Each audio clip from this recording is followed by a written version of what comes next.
ஆக இந்த தொகுதியில் வந்து நான் பார்க்கறது என்னுடைய கண்ணோட்டத்தில் என்ன தெரியுதுன்னா, இங்கே வந்திருக்கவங்க எல்லாரும் மெச்சூர்டு பாலிட்டிஷியன்ஸ், சிறந்த மெச்சூரிட்டி உள்ள பாலிட்டிஷியன்ஸ், அரசியல்வாதிகள் என்றதை நான் கண்டறிய முடியவில்லை. அந்த அடிப்படையில் தான் நான் இன்றைக்கு பேசுகிறேன்.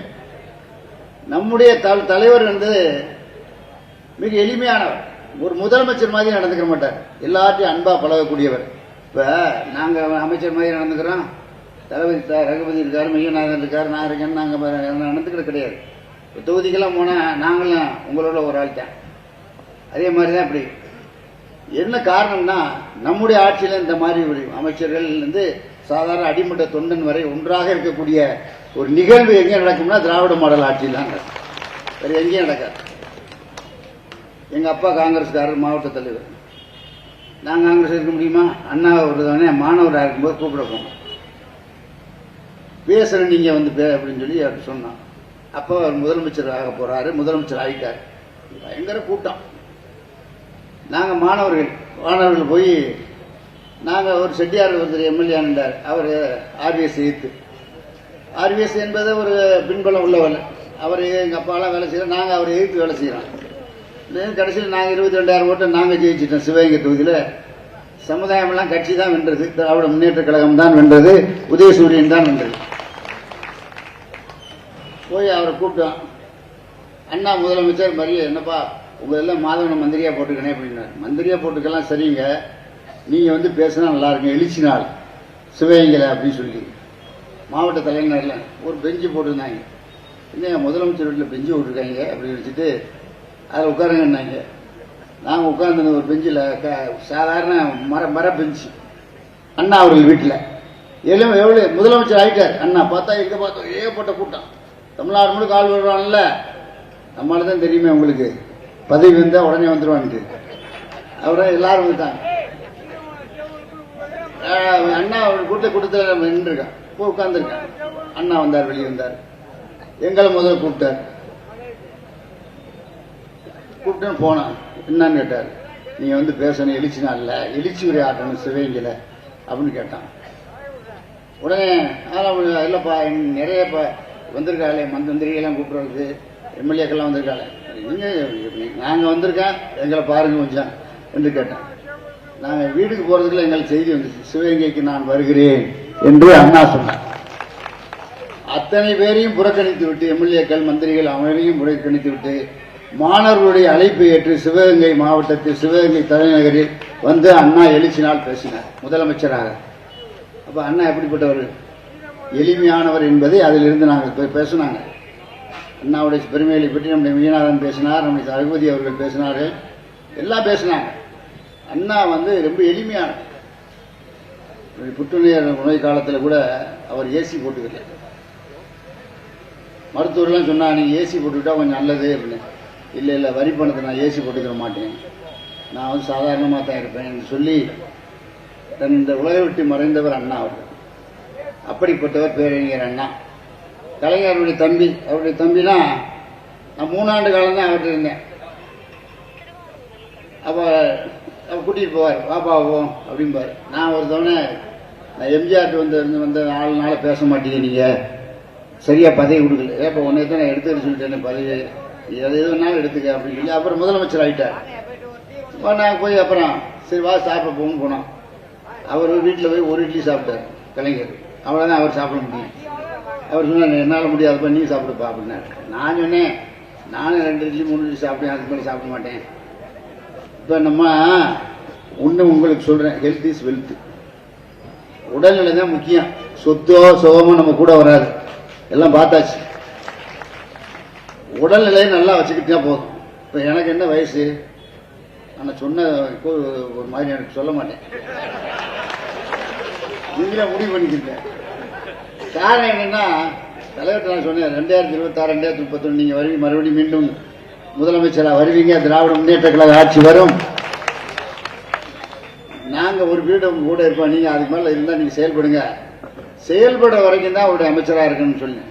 ஏன்னா இப்ப 108 பேர் ஐஏஎஸ் இருக்கேன், இன்னைக்கு ஐஏஎஸ் ஐபிஎஸ் ஐஎஃப்எஸ் இவங்க மேய்க்கிறது பெரும்பாலும் பெரிய வேலையா இருக்கு. பூரா வருவேன். நானே வந்து ப்ரொமோஷன் கொடுத்து கொஞ்சம் பேர் டிஎஃப் ஆக்கி கொஞ்சம் மாதிரி பண்ணிட்டு ஓட்டிட்டு போறேன்னு வச்சுக்கோங்க. நிர்வாகத்தில் பல்விதம் இருக்கு. இது என்ன இருக்கான்னு சொன்னா, நம்ம சொத்து பார்த்து இடத்த வாங்கினா பெரிய பணக்காரன், போகும்போது யாரும் எதுவும் கொண்டு வரதில்லை. பிறக்கும் போதும் அழுகின்றான், இறக்கும் போதும் அழுகின்றான். அதான் முன்னாடி சொன்னேன், பிறக்கும் போது எழுதுறானே, இறக்கும் போதும் அழுகுறான். வேற ஒன்றும் கொண்டு போறதெல்லாம் கிடையாது. ஆக ஹெல்த் இஸ் வெல்த். சொத்துனா என்ன? ஒரு உடல் நலம் தான் ஒருத்தருடைய சொத்து. ஆக உடல் நலத்தை நன்றாக பேண வேண்டும். சரி, ஒன்று. ரெண்டாவது வந்து இந்த ஆட்சியில் வந்து நீங்க என்ன குறை கண்டிய? ரவி சொன்னார், நான் வந்து அண்ணா 2500 ரூபா கொடுப்பேன் பெண்களுக்கு. பொய். எடப்பாடி பழனிசாமி நான் 3 இலாகா வச்சிருக்கும் போது எம்எல்ஏ செங்கோட்டை தான் கூப்பிட்டு வருவார். அப்போ அவர் டிரான்ஸ்போர்ட் மினிஸ்டர். அப்போ கூப்பிட்டு வந்து என்னப்பா இப்போ தானப்போ வேலை கொடுத்தேன் 2 கோடி ரூபாய்க்கு, அப்புறம் என்ன இல்லை எனக்கு நஷ்டமா போச்சு, நான் சக்கரை மூட்டை வியாபாரம் பண்ணேன் அப்படின்னு கேட்பாரு. சரியா போய் சரி சொல்லக்கூடாது, இருந்தாலும் ஒரு மனிதனுடைய கஷ்டத்தை நினைச்சு வாங்கிட்டு போய தொலைஞ்சு போயான்னு சொல்லிட்டு அப்புறம் கொடுப்போம். ஒரு வேலை வாங்கிட்டு போயிட்டு அப்புறம் போய் வருவார். இப்ப அவர் வந்து அமித்ஷாவுடைய கட்சியை நடத்துறாரு. அவர் வந்து அதிமுக பொதுச் செயலாளர். அவருக்கு போய் இந்த தினகரன்ல இங்க தஞ்சாவூர், திருவாரூர், நாகப்பட்டினம், மயிலாடுதுறை, திண்டுக்கல், தேனி, இதெல்லாம் யாரு கல்லூரி பெருமக்கள் நிறைய வாழ்றாங்க. நான் வந்து ஒரு 65 கம்மாய்க்கு நான் பொதுப்பணித்துறை அமைச்சராக இருக்கும்போது ஒரு ஜீவோ போட்டேன், தண்ணி பாயணும்னு சொல்லி நம்முடைய சிவகங்கை மாவட்டத்தில். அது இன்னைக்கும் பாயுது. அதனால அங்க ஜாதியெல்லாம் ஒன்றும் பண்ண முடியாது. எல்லாரும் கட்சி தான் பார்ப்பாங்க. அது அந்த அளவுக்கு திமுக வலிமையா இருக்கு. இப்ப வந்து திமுகவை அடிக்கிறது எத்தனையோ ஆண்டுகள் ஆனாலும் திமுக அடிக்க முடியாது. அது நான் பார்த்துட்டேன். தமிழகத்தில் வந்து திராவிட ஆட்சி தான் நடக்கும். திராவிட மாடல் ஆட்சி, திராவிட ஆட்சி தான் நடக்கும். திமுக ஆட்சி தான் நடக்கும். தலைவர் ஸ்டாலின், அதுக்கு அடுத்தவர் சின்னவர், இளையவர். சின்னவர்னா அது வேற மாதிரி. அதனால இளம் தலைவர். இளம் தலைவர்னா நாங்கெல்லாம் சொல்றது அவரை. அவர் நல்ல பேச்சாளர். நல்ல நேற்று கூட நான் கேட்டேன், விருதுநகர்ல அருமையான பேசினார். அப்படிப்பட்ட ஒரு நல்ல சிறந்த பேச்சாளர் தான் திராவிட இயக்கத்தில். சும்மா வந்து சினிமாவில் நடிக்கிறது. எம்ஜிஆர் வந்து 30 வருஷம் திமுக இருந்தவர்ப்பா, அதனாலதான் அவர் வண்டி ஓடிச்சு. நான் ஒரு தவணை கோபமா கலைஞர்கிட்ட, நீங்க எம்ஜிஆர் ஆளு நினைப்பியா? நீ எத்தனை வருஷம் இருந்த? 72, 15, 87, 15 வருஷம் இருந்தேன் எம்ஜிஆர். சரி, நான் எத்தனை வருஷம் இருந்தேன் தெரியுமா? 30 வருஷம். நான் கதை வசனம் எழுதுவேன், அவன் நடிப்பான். நீ என்ன, நீ சீனியரா நான் சீனியரா அப்படின்னு. நீங்க தாங்க சீனியர், ஒத்துக்கிறேங்க அப்படின்னு போயிட்டேன். கலைஞர்கிட்ட வந்து வாதிட்டு வெல்லவே முடியாது. நான் நேரடியாக வாதம் பண்ணியிருக்கேன், ஆனா வந்து வாதிட்டு வெல்லவே முடியாது. அவர் உண்மையே சொல்லுவார். அப்ப ரைட்டு தாங்க, நீங்க தாங்க. அவன் என்ன கிட்டப்ப 4 அடி அவன் வந்துட்டு போறான், இருந்துட்டு போறானப்பா. யாருனாவில் என்னப்பா, திராவிட ஆட்சி தான் நடக்குது. என்ன பெரியார சொல்றேன், அண்ணாவை சொல்றேன், விடு அப்படின்னாரு. ஆட்சியை பற்றி கவலைப்படாத ஒரே தலைவர் கலைஞர் தான். போனா போயிட்டு போதப்பா, என்னப்பா போடுறது, என்ன வந்தா வருது, முதலமைச்சராக இருக்கிறான். எத்தனையோ தலைவர்களை உருவாக்கி இருக்கார், அதை நம்ம மறுக்க முடியாது. தலைவர் கலைஞர் ஜனாதிபதி உருவாக்கி இருக்கார், பல விதமான தலைவர்களை உருவாக்கி இருக்கார். அவர்களுக்கு திட்டங்களை நீங்க பாத்தீங்கன்னா கல்வி, மருத்துவம், அதுதான் நம்ம தலைவர் சொல்றார். ஸ்டாலின் என்ன சொல்றாருன்னா, கல்வியும் மருத்துவமும் 2 கண்கள் என்று சொல்லுகிறார். இப்ப எங்கே பார்த்தாலும் ரோடு, எங்கே பார்த்தாலும் பாலம். இப்ப இங்க ஒரு பெரிய சிவன் சிலை இருக்கோ, அதை போட்டுருக்க. மிகப்பெரிய சிவன் சிலை இருக்கக்கூடிய பகுதி தான் இந்த கீரமங்கலம். கீரமங்கலத்தை பத்தி சொல்லுகிற போது பெரிய சிலை இருக்குன்னு சொல்லியிருக்காரு. மிகப்பெரிய குதிரை சிலை கூடிய ஐயனார் கோயில் உள்ளதா உள்ள குளமங்கலத்துல, அதுவும் ஒன்று இருக்குன்னு சொல்றாரு. அப்புறம் சொன்னார் 4000 பேர். ஏப்பா இந்துக்கள் விரோதினா யாரு? நாங்கெல்லாம் இப்ப என்ன, நீ எல்லாம் வந்திருக்கீங்க. இப்ப மதசார்பற்ற இயக்கம்னா மாமன் மச்சான்னு கூப்பிடுறாங்க இஸ்லாமியர்கள். இப்ப என் தொகுதியில் 48,000 பேர் இருக்காங்க, 61,000 பேர் யாதவர் இருக்காங்க, 82,000 பேர் முக்குளத்தூர் இருக்காங்க, 76,000 பேர் தேவேந்திர வேளாளர் இருக்காங்க. யாராவது வித்தியாசமும் தெரியுதா? நாங்க ஒரு அங்க 2 பேர் இமானுவேல் சேர்ந்து பிறந்தது எங்க ஊர்ல தான், தேவ திருமகனார் பிறந்தது எங்க ஊர்ல தான். என்னமா சண்டை வருது, 5 வருஷம் வந்ததுக்கா சமுதாய சண்டை. காரணம் என்ன கேட்டா, ஒரு பைபாஸ் கேட்டேன், 31 கோடி போட்டு கொடுத்தா தலைவர். பிரச்சனை இல்லாம போச்சு. ஒரு பிரச்சனை கிடையாது. ராமநாதபுரம் மாவட்டத்தில் அடிக்கடி வரும் பிரச்சனை, ஒரு பிரச்சனை கிடையாது போச்சு. நான் வந்த போட்டு இப்ப 2வது எலெக்ஷன் நிக்கிறோம்னா முதல்ல ஒரு சமுதாயத்துல பார்க்கல. அவங்க ஓபிஎஸ் வந்து நிக்க வந்து என்கிட்ட வந்து அவர் மகன் வந்து சின்ன வந்து நடுவில் வந்து கேட்டான், 2வது பையன், என்னப்பா செஞ்சீங்க நீங்க இந்த சமுதாயத்துக்கு வந்து ஓட்டு கேட்க வரீங்க, உங்க ஊரு இங்க தேனி இருக்கு, அங்க போய் நில்லுங்க, இங்கேயே வரீங்க, நாங்க நிம்மதியா வாழ்ந்துகிட்டு இருக்கோம், சமுதாய ஒற்றுமையா எல்லாரும் ஒன்னாங்கிற அடிப்படையில் நாங்க வாழ்ந்துகிட்டு இருக்கோம், நீங்க ஏன் வந்து கேட்கறீங்க அப்படின்னு. இல்ல அப்பா நாங்க போட மாட்டோம். 1,06,000 ஓட்டுல ஜெயித்த முஸ்லீம் கேண்டிடேட், அவர் இஸ்லாமியர், அவருடைய கட்சி வேற, அவர் ஏணி சின்னத்தில் நின்றார். இன்னைக்கு 1,72,000 ஓட்டுல அவர் ஜெயிச்சிருக்காரு. காரணம் என்னன்னு கேட்டா அதிமுக டெபாசிட் போச்சு. காரணம் என்ன, நான் எல்லாரும் போயிட்டோம்ல, அப்புறம் யார் இருக்கிறது அங்க அந்த மாவட்டத்தில் கிடையாது, போச்சு. திமுக என்பது வந்து கொட்டுகின்ற மலையில் ராபின்சன் பூங்காவில் அண்ணா ஆரம்பித்த இயக்கம். மிட்டாபராசுகள், பட்டாக்காரர்கள், பெருந்தனக்காரர்கள், ஆலையதிபர்கள், தொழிலதிபர்கள் இவர்களை எதிர்த்துத்தான் அண்ணா அவர்கள் இந்த இயக்கத்தை தொடங்கினார். அதில்தான் இந்த இயக்கம் வந்து சிறிய சிறிய சிறுவெள்ளம் பெருதுளி, பெருதுளி சிறுதுளி பெருவெள்ளம் சொன்ன மாதிரி வளர்ந்து வந்த இயக்கமாக திராவிட முன்னேற்ற கழகம் வந்தே தவிர வேற ஒன்றும் கிடையாது. இப்ப அனைவரும் திராவிட முன்னேற்ற கழகத்தில் இருந்தவர்கள் இல்லை. இப்ப காங்கிரஸ்ல ஒரு காலத்து 67 வரைக்கும் காங்கிரஸ் இப்ப வர முடியுதா சொன்னா அப்புறம் கோச்சுக்கிறா, கூட்டணியில் இருக்கா, ஒருத்தர் 2 பேர் இருந்துட்டு உயிரை வாங்கிட்டு இருப்பாங்க, இருந்துட்டு போறா, இருந்து நம்ம வேணாம் சொல்லல, தலைவர் இஷ்டம், கூட்டணி அவரை வச்சுக்க. நேற்று கூட நான் செல்வ பிறந்தே ஒரு கல்யாணத்தில் மெட்ராஸ்ல அட்டன் பண்ணி தான் வந்து என்ன செய்யுது, கூட்டணி வர்றாரு, வேணும் போட்டோ போஸ்ட் கொடுக்குறோம் நினைக்கிறேன், அது வேற விஷயம். ஆனால் திராவிட இயக்கத்தை வெல்வதற்கு இனிமேல் ஒருவன் பிறந்து வர வேண்டும். யார் வேணும் சும்மா சும்மா அவர் வர்றாரு இவர் வர்றாரு தாவேக்கா அந்த காணா அந்த காணா இந்த எத்தனை காணா வந்தாலும் சரிதான். பூரா பூரா நடிகர்கள் எம்ஜிஆர் ஜெயலலிதா காட்டணுமா, அவர் என்ன ஜாதி? ஜாதி கிடையாதுப்பா, நாமெல்லாம் இருக்கலாம், ஆனா வந்து ஒன்றாக இருக்கிறோமே தவிர ஜாதி என்பது தேர்தலில் வெற்றி பெறாது. இங்க இருக்க அனைவரும் பல்வேறு சமுதாயத்தை சேர்ந்தவர்கள் தான், நான் வேணாம் சொல்லல, இருங்க. ஆனா தேர்தல் வென்று வரும்போது திராவிட இயக்கத்தை ஆதரிங்க. ஏன்னா திராவிட நான் இருக்க கத்துக்கிறோம், திராவிடம் இருந்தா தான் நம்ம எதுக்க முடியும் எல்லாரையும். அமைச்சர்கள் வரப்ப இங்க ஒரு கவர்னர் இருக்கார் ரவிங்கிறவர், அவர் பெரிய பெருமா ஜனாதனாதான் பேசுவார். என்ன சனாதனா, நாங்க இது விரோதமா, எதிர்கட்சிகளுக்கு விரோதமா, இல்ல ஆளுங்கட்சிக்கு விரோதமா, அதெல்லாம் கிடையாது. எங்கள் மத்திய அரசோடு ஒத்து போனதுதான். அதுவும் ஆனா மத்திய அரசு ஒத்து போறது இல்லையே. இப்ப வேளாண் பட்ஜெட் போட்டாங்களே, ஏதாவது நம்ம தமிழ்நாட்டுக்கு ஏதாவது ஒரு ஸ்கீமாவது வந்துச்சா? மெட்ரோ ரயில்ல 97 லட்சம் பேர் போறேன். எவ்வளவு கார், வண்டி எவ்வளவு கார் போகணும்? மெட்ராஸில் சாதாரண போக முடியுதா? பழைய மாதிரி கிடையாது. இப்ப நாங்க படிக்கல, எங்காவது ஒரு அம்பாசிடர் போவோம், லா காலேஜில் படிக்கல. இப்ப நான் சட்டக்கல்லூரி படித்தேன். அப்ப இப்பனா போகவே முடியாது. ஏர்போர்ட்டுக்கு போறதா 1 மணி நேரத்துக்கு முன்னாடி புறப்படும், அந்த அளவுக்கு டிராபிக் மக்களுடைய. அப்புறம் தமிழ்நாடு 2வது பணக்கார மாநிலம், மறந்துடாதீங்க. இந்தியாவில் கர்நாடகா, குஜராத்லாம் கீழே தள்ளியாச்சு. முதல் மாநிலம் வந்து வரணும். 119 அதாவது 11.9% நம்ம வளர்ச்சி அடைஞ்சிருக்கோம். ஏன்? மத்திய அரசு ஒத்துழைப்பு கொடுத்தாங்க? கொடுக்க மாட்டாங்க. கொடுத்தா போச்சுல, ஏன்னா இங்க கால் ஊட்ட முடியாதுல்ல. பிஜேபி எந்த காலத்தையும் கால் ஊட்ட முடியாது, அது நிச்சயமா. பிஜேபி பூரா கிரிமினல்ஸ், பொல்லாப்பேடு. பாரதிய ஜனதாவில் இருக்க பூரா கிரிமினல். நீங்க எங்க போய் பாருங்க, அடுத்த மோசடி பண்றது, அங்க போய் பணம் படிக்கிறது, இங்க பணம் பண்றது.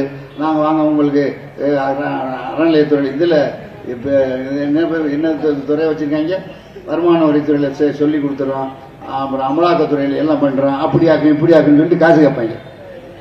நீ ஒண்ணு வேணாம், வேலையை பாடுற என்ன, நாங்க ஸ்ட்ரைட்டா தான் இந்த பாத்துக்கிறோம். 2610 பேர் ஒரே இதில் டாக்டர் வேலை பார்த்து விஜயபாஸ்கர் இந்த மாவட்டம் தான். ஏன் மையத்துனருக்கு அண்ணனுக்காண்டி குறைச்சிடுவோம் அப்படின்னு சொல்லி இருக்காங்க. 12 லட்சம் ரூபா கொடுத்து ஒருத்தர் டாக்டர் இப்ப எம்டி சும்மா படிச்சு, அவர் நம்முடைய தலைவர் காலத்தை அவர் திருநெல்வேலியில் ஏழைகளுக்கு உதவி செஞ்சுட்டு இருக்கு. ஹார்ட் ஸ்பெஷலிஸ்டா இருக்காரு. எம்டி படிச்சுட்டு, அவர் ஒய்ஃபும் எம்டி படிச்சு. இவங்களுடைய ஆட்சியை பத்தி தெரியாதா? சொன்னா நல்லா இருக்கு. என்ன சொன்னாரு? 2500 ரூபா கொடுப்பான. இவன் கொடுப்பானா? எங்கேருந்து கொடுப்பேன்? வரமாட்டேன்னு தெரியும் அவனுக்கு. வேற வழி இல்லாம அமித்ஷா எனக்கு மிரட்டி விட்டான். முதல்ல இவன் சொல்லிட்டு இருந்தேன் எடப்பாடி. அப்புறம் மிரட்டி விட்டோடனே அமித்ஷா மிரட்டினோட பயந்துட்டேன். என்னடா இப்படி சொல்லையா இருக்கு? அங்க இருக்கவங்க யாருங்க? அந்த தொண்டர்கள் கிடையாது, யாருமே கிடையாது. அதிமுக யாருமே தொண்டர்கள் வந்து எந்த சமுதாயத்தையும் கிடையாது. இந்த சீட்டுக்கு இருக்காம பாருங்க, கேட்கறாம பாருங்க. சீட்டுக்கு வந்து நமக்கு இந்த கிடையாதுன்னு சொல்லட்டேன், முக்காவாசி பேர் போயிடுவேன், கட்சி விட்டு போயிடுவேன். கட்சிக்காக சீட்டுக்காண்டு கட்சி நடத்துறவங்க அதிமுக. நாங்கள் இப்ப என்ன கூட்டணி ஆட்சி வருதான். இன்னைக்கு பேப்பர்ல பாக்குறேன், நமது என்ன ஒரு பத்திரிகை போட்டுங்க, அம்மா அண்ணா இன்னும் ஒரு பத்திரிகை, அதுல வந்து கூட்டணி ஆட்சி திமுக முதல்ல அதிமுக ஆட்சி வருதுன்னு சொன்னேன். இப்ப அதிமுக கூட்டணி என்டிஏ கூட்டணி ஆட்சி வருது அப்படின்னு. கூட்டணி ஆட்சி எந்த காலத்திலையும் கலைஞர் காலத்தில் கொடுத்தாரா? 110 சீட்டு தான் வச்சிருந்தாரு, கொடுத்தல. இப்ப எப்படி மெஜாரிட்டி இருக்கு, எப்படி கொடுக்கறது? 150 சீட்டு மேல திமுக ஜெயிக்கும். அப்புறம் எப்படி கொடுக்க முடியும்? தனிப்பட்ட முறையில தளபதி தான் ஆட்சி இல்ல. நீங்க வேணுங்கிற காரியத்தை நாங்க தான் எந்த இப்ப கன்னியாகுமரிக்கு நான் போனேன், ஒரு காங்கிரஸ் எம்எல்ஏ. எந்த கட்சி நான் பாக்குறான்? மினிஸ்டர்ஸ் எல்லாம் பண்ணி எந்த கட்சியும் பாக்குறது இல்லை. கூட்டணி கட்சிக்கார கூப்பிட்டா உடனே போறோம். விடுதலை சிறுத்தைகள் வந்து வேலை கட்டார் வாங்கி கொடுக்குறோம். பெரம்பலூர்காரரு. ஆக யார் வித்தியாசம் பார்ப்பது கிடையாது. எல்லாரும் வந்து வர்றவங்களுக்கு என்ன உதவி செய்யணுமோ அதை முடிஞ்ச மட்டும் செய்யறான், அவ்வளவுதான். பழைய காலம் மாதிரி செய்ய முடியாது, அது உண்மையை ஒத்துக்கிறேன். நான் 64,000 பேருக்கு ஈபியில் வேலை போட்டேன் சும்மா. இப்போ ஒருத்தனுக்கு கூட வேலை போட முடியல. நானே 3000 பேருக்கு இப்ப ஃபாரஸ்ட்ல வேலை போட்டேன். பூரா மெரிட்ன்ட்டார் தலைவர். எல்லாம் மெரிட்ல போட்டுருங்க அப்படின்ட்டார். சரின்னு சொல்லிட்டு அப்புறம் சர்வீஸ் கமிஷன் வாங்கி லிஸ்ட் வாங்கி 3000 பேர் ஃபாரஸ்ட்ல வேலை போட்டு வேலை பார்க்குறேன். அதில் நாங்கள் 91 அமைச்சராக இருக்கும்போது 30% பெண்கள் வருவாங்க. பெண்களுடைய நிலைமை சொல்லி என்ன பெண்களுக்கு என்ன பாதை? 70% ஆண்கள் வருவாங்க. இப்ப வெளியே போய் நின்றா சாயங்காலம் செக்ரட்டரியேட்ல போயிட்டு அப்படி வெளியே வந்து பார்த்தோம்னா 70% பெண்கள் காப்பி சாப்பிட்டு இருக்காங்க. 30% ஆம்பளை அத்துப்போனேன். பெண்கள் தான். பெண்கள் வந்து 43% இந்தியாவில் அதிகமா வேலை பார்க்கிற இடம் வந்து தமிழ்நாடு தான். மறந்துடாது, 43% பெண்கள் வேலை பார்க்க. தலைவர் என்ன பூரா திட்ட பூரா புதுமை பெண்ல இருந்து எல்லாம் நான் இந்த பையங்களும் கொஞ்சம் பண்ணேன். அப்புறம் நான் முதல்வன் திட்டம், தமிழ் புதல்வன் திட்டம். அப்புறம் பையங்களுக்கு 1000 ரூபாய் கொடுத்தாரு. தமிழ் புதல்வன் திட்டம், நான் முதல்வன் திட்டம், அப்புறம் புதுமை பெண் திட்டம், மக்களை தேடி மருத்துவம், மக்கள் ஸ்டாலின் ஏற்பட்டது. அப்புறம் அந்த வீட்டில் நடக்க முடியாம எந்திரிக்க முடியாம உட்கார முடியாம கிடக்கிறான்ல பாவம் அவனுக்கு தாய்மான ஒரு திட்டம். அங்கே கொண்டு அரிசி கொடுக்கறது, ரேஷன் கடையில் எல்லாம் கொடுக்கறது. என்னன்னா இதெல்லாம் எதுக்கு செய்யறதுன்னா மக்களுடைய நன்மைக்கு தான் ஒரு அரசை தவிர திமுக எப்பவுமே ஆட்சிக்காக கவலைப்பட்டு இருக்கா? கலைஞர் காலத்திலையும் சரி திமுக கவலைப்பட்டது கிடையாது, இப்பவும் சரி எப்பவும் சரி. ஆனா நமக்கு ஒரு நோக்கம் இருக்கு, ஒரு கொள்கை இருக்கு. அந்த கொள்கையின் அடிப்படையில் நாம எல்லாரும் ஒன்று சேர்ந்திருக்கோம். பல்வேறுபட்ட சமுதாயத்தை நாம் சேர்ந்தாலும் கூட எல்லாரும் ஒன்னா சேர்றோம்னா பெண்கள்ல இருந்து ஆண்கள் வரைக்கும் நம்ம பெண்கள் வந்து 50 இப்ப 1,14,000 பேருக்கு முதல் 1,14,00,000 பேருக்கு முதல் கொடுத்தாரு. 1,33,00,000 34 லட்சமா கொடுக்குறாரு. அதுல போனதெல்லாம் எங்கதெல்லாம் 54,000 பேர் மாவட்டத்தில் பாக்கி இருந்துச்சு. ஒரு 24,000 26,000 பேர் அது குவாலிஃபைடு வந்தாங்க. மிச்ச பேர் விசாரிக்க சொல்லியிருக்காங்க. யாரால் குவாலிபிகேஷன் என்ன கார் வச்சிருக்கோம்னு கேட்கிறேன். முன்னாடி எப்படி இருந்துச்சு? 10,000 மெகாவாட் இருந்துச்சு மின்சாரம், மும்முனை மின்சாரம் கேட்டாங்க. நியாயம். 10,500 மெகாவாட் தான் நான் இருக்கும்போது ஒரு நாளைக்கு கன்சம்ஷன். நான் 5 வருஷம் இபி மினிஸ்டரா இருந்தேன். ஆனா இப்ப வந்து 20,000 21,000 வரைக்கும் மின்சாரம் ஒரு நாளைக்கு கன்சம்ஷன் டபுள் மடங்கா போகுது.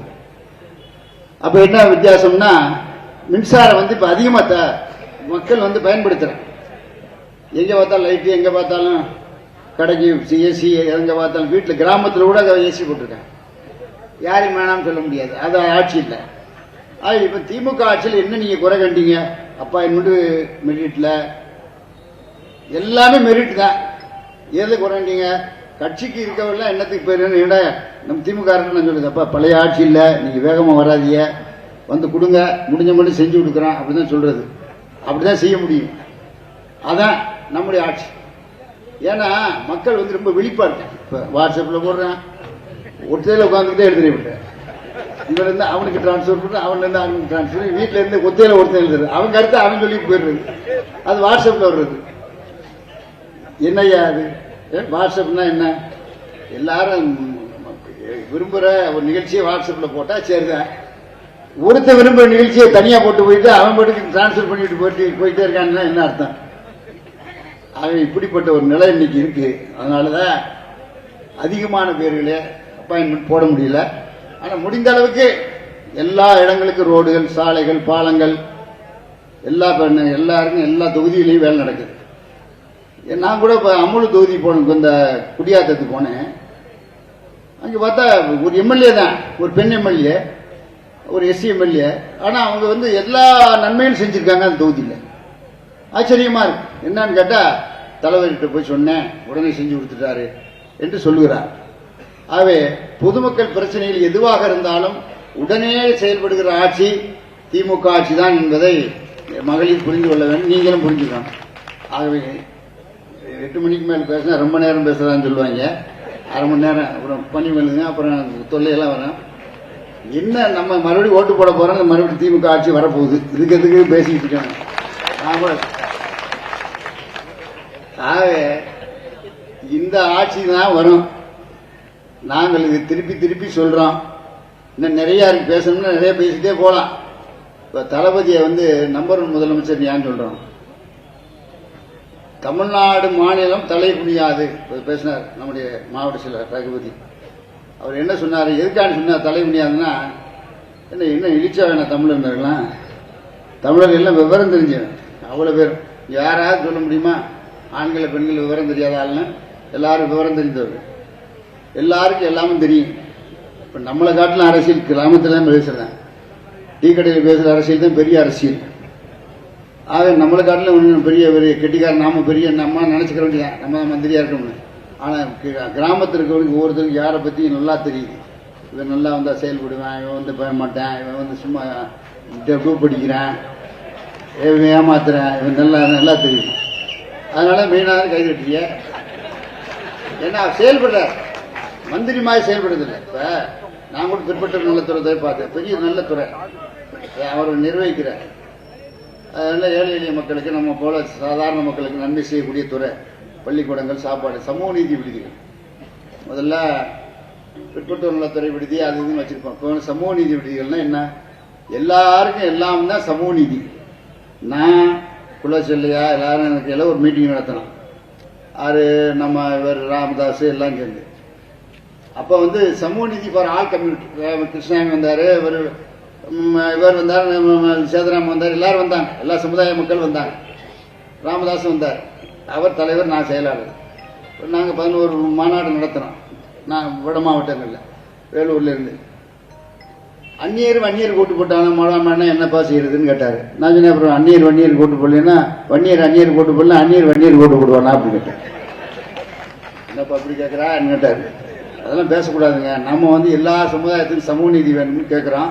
நம்முடைய நோக்கம் வந்து எல்லாருக்கும் சமுதாயம் ரீதியா எல்லா சமுதாயத்துக்கும் சமூக நீதி கிடைக்கணும், எல்லாரும் ஒன்னா இருக்கணும், நாம எல்லாம் அப்படி. அதனால இவ்வளவு தலைவர்கள் வந்திருக்கா அப்படின்னு சொல்லி அவன் பண்ண ஒத்துக்கிட்டாரு. அப்புறம் அவர் போனாரு போய் இப்ப மயனோட சண்டை விட்டு இருக்காரு கூட்டணிக்கு வர்றது. எந்த கூட்டணினாலும் சரிதான், தலைவர் என்ன சொல்றாரோ அதுபடி கேட்கறது தான் நம்முடைய திராவிட முன்னேற்ற கழகத்தினுடைய கொள்கை. தனி அண்ணன் நிற்கியா ரெடி, என்ன பெரிய எலெக்ஷன் வந்து இப்ப கெட்டு போயிட்டான், சிதம்பரம் ஜெயிச்சதுனால கெட்டு போடணுமா? சிதம்பரம் கேஸ் நடக்குது. அன்னைக்கு கூட தலைவர் என்ன உங்க வழக்கு என்னாச்சு, நீங்க தான் சொல்லி வச்சு நிறுத்தி சொல்லி அதோட நிறுத்தி வச்சிருக்க சுப்ரீம் கோர்ட்ல. சரி அப்படின்னு நீங்க தான் சொல்லி அப்புறம் அப்படி சொல்றான். அவருக்கே ஞாபகம் இல்லை. சரி சிதம்பரம் வந்தார். அப்புறம் ஃப்ரெண்ட்ஸா போயிட்டு அவரு ரொம்ப டீசன்ட் மேன். இந்த வீட்டில் வந்து டீ எல்லாம் சாப்பிட்டு அப்புறம் பேசிட்டு இருந்தார். அவரு தயார் பெற ஒரு 12 கோடி ரூபாய்க்கு ஒரு கட்டணம் கட்டினார், திறந்தார். நம்ம தலைவர் தான் அவன் திறந்தார். அப்புறம் நம்ம என்ன கூட்டணி இல்லை, அப்புறம் என்ன பண்றது, கேஸ் அது பாட்டு கிடக்கும், அது நிறுத்தி வச்சாச்சு சுப்ரீம் கோர்ட்ல. ஆக நமக்கு சொல் வாக்கு என்பது தளபதி ஸ்டாலின் என்ன சொல்றாரோ அதை கேட்கிற வேலை தான். அதுதான் நம்முடைய திராவிட கட்சிகளுடைய கொள்கை. அவர் ஏன் திராவிட மாடல் ஆட்சின்னு சொல்றாரு? அப்படி இருந்தா தான் திராவிட மாடல் இருந்தா தான் நாம எல்லாம் ஒண்ணுதான். நான் கூட பல பேர்ட்ட சொல்லியிருக்கேன், அண்ணாதிமுக ஏப்பா இருக்கிய கொஞ்சம் நஞ்சம் பேர் இந்த சீட்டுக்காண்டி தாங்க உட்கார்ந்துருக்கேன் அப்படிங்கிறேன். ஏங்க இங்கிட்டு வந்து ஏன்டா சும்மா அங்கே உட்காந்துக்கிட்டு வெட்டியா? திராவிட உணர்வு இருக்குல்ல, எதுக்கு இப்ப எம்ஜிஆர் ஜெயலலிதா இந்த திராவிட தானே சொன்னாங்க. அண்ணா திமுக என்னையா? அண்ணாவுடைய திமுக அண்ணா திமுக. இப்ப அண்ணாவுடைய கட்சிக்காரன் திமுக, அண்ணா ஆரம்பிச்ச கட்சி தான் திமுக. தாய்க்களம் எது? திமுக தான். அண்ணா திமுக பூரா பேர் இங்க வந்து சேர்க்கப்பா. இப்ப நான் கூட உரத்தநாடு போயிட்டு முந்தாள் போயிட்டு வந்தேன். அங்க வந்து இவர் வந்தாரு, நம்ம வைத்தியலிங்கம். அப்புறம் பேசிட்டு இருந்தான். அப்புறம் ரொம்ப நேரம் பேசியிருந்தோம். இப்போ ஒன்றும் கிடையாது, அண்ணாதிமுக கிடையாது தொகுதி இந்த ஏரியாவில் அப்படின்னு. நான் ஏற்கனவே தொலைச்சாச்சு தஞ்சாவூர். நீங்கள் வந்து ஒரு தொகுதி மாத்திரம் கொஞ்சம் சிக்கலாக இருந்துச்சு, அதுவும் முடிஞ்சு போச்சு. அதனால் திமுக என்பது 160 சீட்டுக்கு மேலே ஜெயிக்கும், அது ஒன்றும் மாற்றம் கிடையாது அப்படின்னு பேசிகிட்டு இருந்தான். அவே என்ன சொல்கிறேன்னா, அதிமுக கொஞ்சம் நஞ்சம் இருக்க ஆளுகளும் திமுக சார். திமுக என்பது அண்ணா கண்ட கட்சி. கலைஞர்லாம் அவரும் தலைவர், நல்ல தலைவர்ப்பா. அவரோட பழகி பத்தி எல்லாம் தெரியும். நான் 3 வருஷம் பழகிட்டு அவர் விட்டு போக முடியாம தான் இருந்தேன். அவர் தான் போய் சொன்னார், இந்த அம்மாட்ட போய் நீ போய் இரு, என்னன்னு பாரு அப்படின்னாரு. போய் கேட்டதுக்கு நான் சொன்னேன், என்னப்பா சொன்னான்னு கேட்டாரு. மந்திரி பதவிக்கு போவியா, செஞ்சோட்டு கடன் கழிப்பியாங்க. மந்திரி பதவி முக்கியம் இல்ல, வரும்போது செஞ்சோட்டு கடன் தான் முக்கியம் அப்படின்னு சொன்னேன். அப்படின்னா வாங்க அப்படின்னு செஞ்சீங்க சொன்னா அப்ப கரெக்டுன்னு சொன்னார். யார் தலைவர் சொல்றாருங்க, கலைஞர். அப்ப மனுஷன் என்ன வேணும்னா கொள்கையை தான் நினைக்கிறார், பதவி நினைக்கல. பதவி யாருமே போய் போவியா, அதை பத்தி பெருசுபடுத்தாத அப்படி சொன்னார். அப்புறம் அப்படி சொன்ன ஒரு கலைஞர். ஆகவே அப்படிப்பட்ட தலைவரை நாம் இழந்தோம். அவருடைய வழியிலே தான் நம்முடைய தளபதி வந்திருக்கிறார். அவருடைய ஆட்சி தொடரும். திராவிட முன்னேற்ற கழக ஆட்சி, அண்ணாவுடைய பெயர் வந்து பெரியாருடைய ஆட்சி தொடரும். அதில் மாற்றமே கிடையாது. வேற யாரும் இங்கே வந்து பண்ண முடியாது. இந்த மத சார்பற்ற ஆட்சி. எல்லாரும் ஒண்ணுதான். இப்ப கிறிஸ்தவரும் ஒண்ணுதான், இந்துக்களும் ஒண்ணுதான், இஸ்லாமியரும் ஒண்ணுதான். நாமெல்லாம் தாயா விளையா மச்சனா மாமன். முஸ்லீம்லாம் என்ன மாமான்னு தான் கூப்பிடுவாங்க. இந்த மாமான்னு வேற மாமான்னு நினைச்சிடாதீங்க, மச்சான்னு கூப்பிடுவாங்க. ஏன்னா யார் தொகுதியில் இருக்க முஸ்லீம்ஸா அந்த மாதிரி பழக்கம். ஏன்னா அதே மாதிரி இப்போ ராமநாத முஸ்லீம்ஸ் இருக்காங்க, திருவாடலையும் இருக்காங்க, அறந்தாங்கில இருக்காங்க. எல்லாரும் நாமெல்லாம் ஒன்னா பழகிட்டோம். இதுல வந்து அவங்க நம்முடைய கொள்கைக்கு ஒத்து இருந்தா, திராவிட இயக்க கொள்கைக்கு ஒத்து வந்தால் யார் வந்தாலும் கூட்டணி வைக்க முடியாது. அதோட மாற்றம் கிடையாது. கொள்கைக்கு விரோதினா அப்ப நமக்கு விரோதி தான். இப்ப ஏன் மத்திய அரசாங்கம் நம்ம அனுசரிச்சு போக முடியல? அவருடைய கொள்கை நமக்கு சரியாது. பிஜேபி என்பது ஒரு கட்சி அல்ல, அது ஒரு மத சார்புள்ள ஒரு இயக்கம். ஒரு மதத்தை வச்சு கட்சி நடத்தினேன். அது அவங்களுக்கு தான் சரி. வட இந்தியா தென்னிந்தியா என்னைக்கு பிரிதான் ஆகண்டா அப்படி இருக்கு இப்ப நிலைமை.